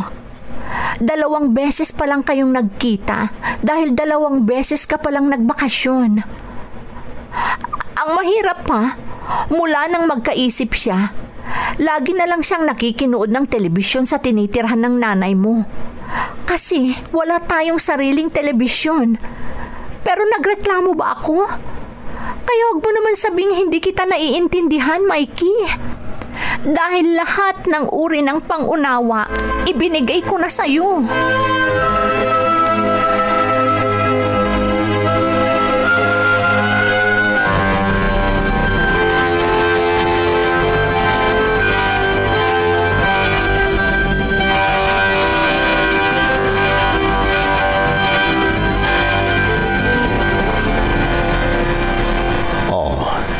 Sapat na ba yung perang binigay ko sa iyo, anak? Opo, Itay. May ipon din naman ako sa pagbebenta ng iba't ibang cosmetics. Ay, Ethel, anak. Alam kong naaawa kayo sa sitwasyon namin ng apo nyo, Itay. Pero huwag kayong mag-alala. Kumikita din ako sa pagbebenta ng iba't ibang cosmetics. Kaya may paraan pa ako para masuportahan ang sarili ko at ang anak ko. Bakit ang biyenan mo? Hindi man lang ba kayo matulungan ng apo niya? Palagi niyang sinasabing wala siyang pera, Itay. Ano? Pero alam ko, mas malaki ang pinapadala sa kanya ni Mikey kesa sa aming mag-ina. Ethel. Hindi lang yun, Itay. Nakumpleto na ng nanay niya yung mga appliances sa tinitirhan niya. Habang kaming mag-ina, wala. Nakikipanood pa rin si Aisha ng telebisyon sa biyanan ko. Kaya malaking pagkakamali ng mga kaibigan ko na sabihing maganda na ang buhay ko dahil nasa ibang bansa si Mikey. Malaking pagkakamali yun, Itay.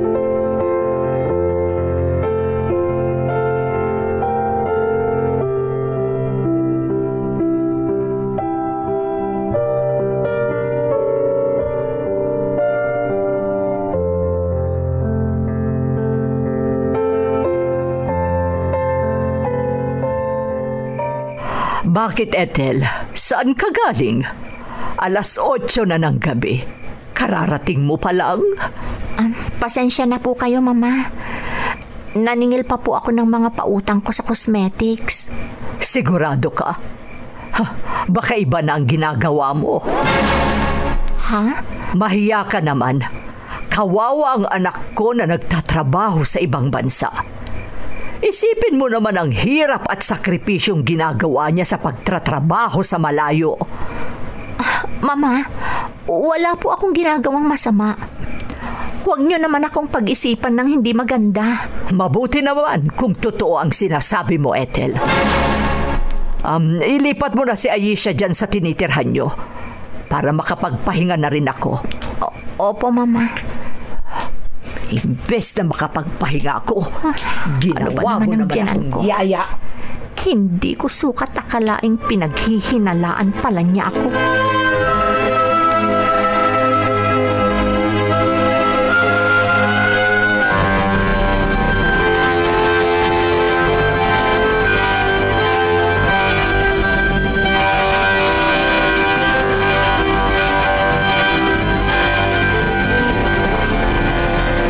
Mami, bakit wala tayong TV? Ha? Anak, hindi naman natin kailangan ng TV, di ba? Sana may TV tayo, Mami. Para dito na ako manood sa bahay. Hindi na kay Lola. Bakit, anak? Ayaw mo bang manood dyan kasama ng lola mo? Gusto ko, Mami. Pero sana may TV tayo. Wala man lang tayong appliances dito, Mami. Pero si Lola may refrigerator, washing machine at computer. Huwag ka nang maghanap ng wala, anak. Pagtiyagaan mo kung ano ang meron ka. Ay, Ang mabuti pa, maligo ka na. At ihahanda ko pa ang mga i-deliver kong paninda. Siya, pumunta ka na, anak.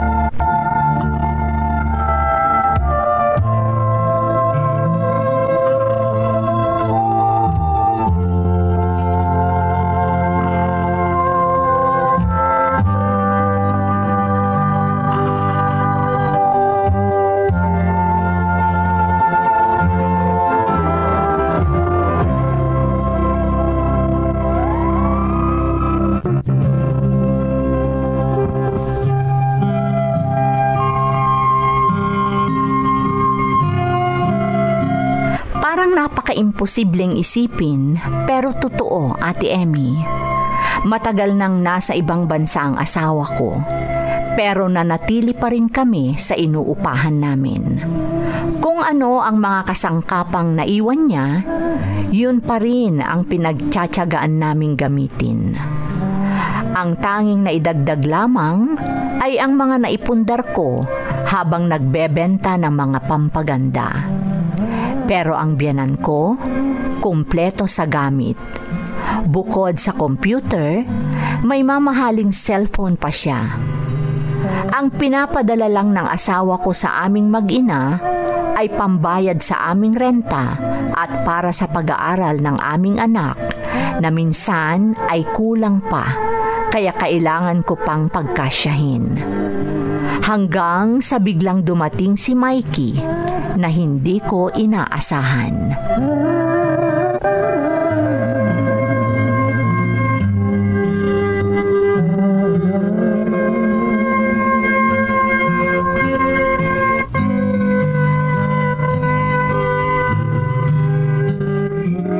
Bakit hindi mo sinabi sa akin na darating ka? Ethel, biglaan ito, kaya hindi kita nasabihan. Tingnan mo nga iisang bag lang ang dala kong dumating. Bakit? Anong nangyari? Pwede ba, Ethel? Huwag ka nang magtanong. Nagugutom ako. May makakain ba? Meron. Buti na lang nagluto ako. Kung hindi, wala ka sanang kakainin. Gutom na talaga ako. Ipaghain mo naman ako. Sige, sandali lang. Bilisan mo ha. Talagang gutom na ako. Pagkatapos kong kumain, gusto ko na rin magpahinga.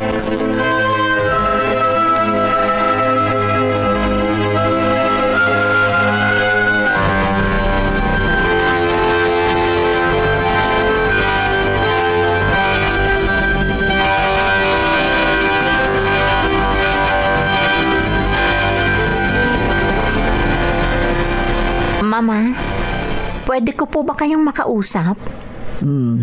Tungkol saan? 2 buwan na ang lumipas nang biglang dumating si Mikey. Araw-araw siyang lumalabas, pero hindi niya sinasabi kung saan siya pumupunta. Alam niyo po ba kung ano ang nangyayari? Bakit ako ang tinatanong mo? Kayo ang mag-asawa. Dapat alam mo yan. Baka kasi may nasabi po siya sa inyo. Wala siyang sinasabi sa akin. At kung sakali mang sabihin niya, bakit ko naman sasabihin sa iyo? Ha? Kaya pwede ba, Ethel, huwag kang magtatanong sa akin. Kung ano man ang nangyayari sa inyong mag-asawa, wala na akong pakialam.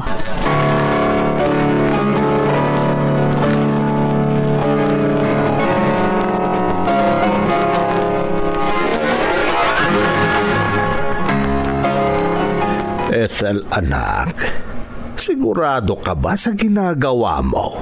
Opo, Tay. Gusto ko lang malaman kung ano ang totoo. Ay, nako. Ano bang nangyayari sa inyong mag-asawa? Kinakabahan ako, Tay. Pakiramdam ko, gumagawa ng kababalaghan ang asawa ko. Ethel, alam niyo kung ano ang sakripisyo ko para sa aming anak, para sa aming pamilya. Kaya hindi niyo siguro ako masisisi kung bakit ginagawa ko ito ngayon. O sige, basta mag-ingat ka, anak. Baka kung anong mangyari sa iyo. Bahala na, Tay. Basta susundan ko si Mikey ng palihim.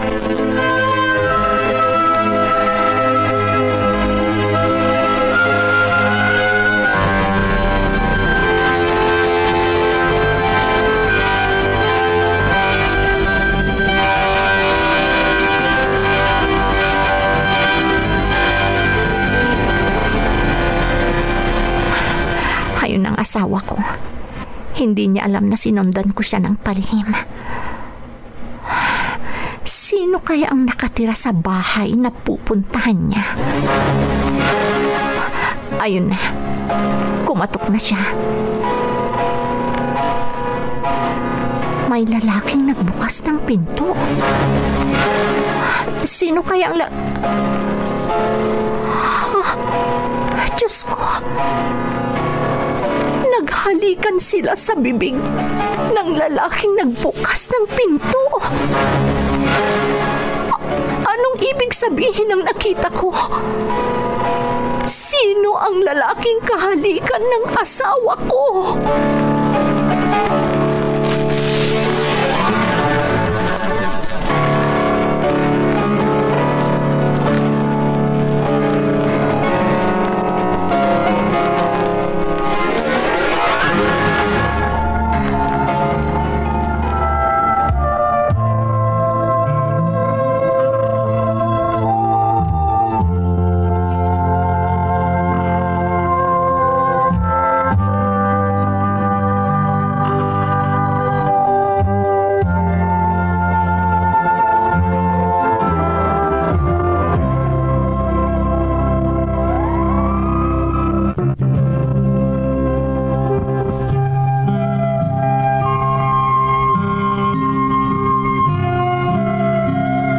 Nagulat ako sa nasaksihan ko, Ate Emmy. Kaya agad akong pumunta sa bahay na pinuntahan ng asawa ko. Pero mas malala pa ang aking natuklasan. Sa pagkakataong yun, nasagot lahat ang tanong ko. Kung bakit noong nasa ibang bansa si Mikey, walang nagbago sa buhay namin ng anak ko. Dahil bukod sa nanay niya na pinapadalhan niya, may iba pa pala siyang binubuhay. Hindi na nakapagkaila sa akin ang asawa ko at inamin niya ang lahat, pati na ang tunay niyang pagkatao. Dahil sa mga natuklasan ko, umalis kami ng aking anak sa aming inuupahan at lumipat sa bahay ng aking ama. 18 taon na ngayon ang anak ko, Ate Emmy. At simula nang iwan namin si Mikey, wala na kaming balita sa kanya. Inuulit ko ang mga sinabi ko sa unang bahagi ng aking liham. Hindi sa sinisiraan ko ang mga kababayan sa ibang bansa, pero batid kong may ilan din na may inililihim. Ito ang aking kwento. Lubos na gumagalang, Ethel. Ethel, una sa lahat, salamat at ipinagkatiwala mo sa amin ang iyong sensitibong karanasan. Ang bawat nilalang ay may iba't ibang katangian. Mayroon din silang iba't ibang emosyonal na saklaw. Masakit isipin ang nangyari sa iyo o sa inyong dalawa ni Mikey. Ang maipapayo ko lang, mas makabubuti kung ibaon mo na lang sa limot ang mapait na karanasan mo at patuloy kang maging matatag sa anumang uri ng pagsubok na maaring dumating sa buhay mo. Alam kong kaya mong suportahan ang pamumuhay ninyong mag-ina dahil nagawa mo na ito noong hindi mo pa natutuklasan ang lihim ng iyong asawa. Muli, maraming salamat sa pagbabahagi ng iyong kwento dito sa ating programa, Bakas ng Lumipas. Di man bubura sa isipan ang mga pagsubok